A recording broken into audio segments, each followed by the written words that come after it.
I'm doing a story about that phone. Did you know I could find out where you've been for the last month? Oh, really? Smartphones can track every movement. I could show you where you've been for a whole month. Watch, you'll be surprised to see how easy it is for me or anyone with access to your smartphone Inglewood, Finn Hill, you go to Issaquah, to find out where you've been, Silverdale and Bremerton and Linwood. discover your habits. See, I could pretty much determine that, that was during the Sounders game at Quest Field. You're like, Oh, that's cool. And look, I like that. I know you went there. that's really interesting.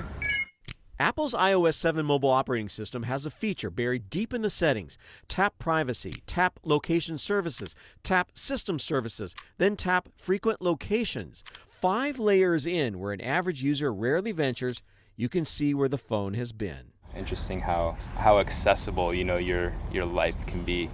There's a map, and by tapping on a location, you'll see the dates and times and the amount of time spent there. It bothers me if I lost my phone. Yeah, if somebody else had access to that. Apple is not alone. Introducing Google Now. Google does something similar with Android phones. Once a user opts into any location-based app like Google Now or Google Maps, the phone's location tracking is turned on. Google Now is smart enough to check current traffic conditions and has prepared an alternate route for your commute. To check for accuracy, I let my Android phone track me while I drove to do this story. It becomes a question of how much you're willing to give up for a free service, such as willing to give up your location.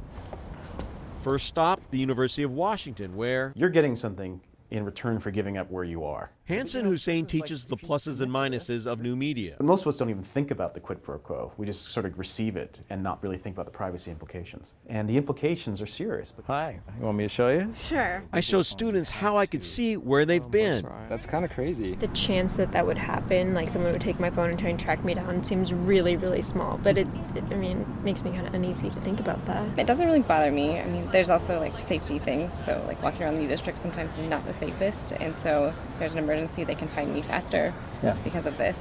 Once you consent on your phone to give your location service information, all bets are off. Apple's terms say the frequent location data is kept solely on your device and will not be sent to Apple without your consent. But the next operating system due out this fall will make accessing this location data difficult for all but Apple. Well, Apple wants all the location to go through them. So that's called Wi-Fi fingerprinting. It's Point Inside developed the app for Lowe's, You can pick P-Trap. which uses a customer's location to help find products. I want charcoal. Apple plans to make that harder in iOS 8 by falsifying the phone's location to everyone else but Apple. Apple is certainly making it harder for Lowe's to implement a technology that would make that happen. It's kind of where you've been. Privacy advocates may rejoice in this move, but Apple will still know where its users are located. I only enable location services for the apps and services that are actually going to benefit me. So are the trackers accurate? This is how my Android phone mapped my day using what's called location history on Google Maps. This was my real route. So it's not entirely accurate. Still, it's close enough for someone with access to my phone to figure out my habits. In Seattle, Matt Markovich, KOMO 4 News.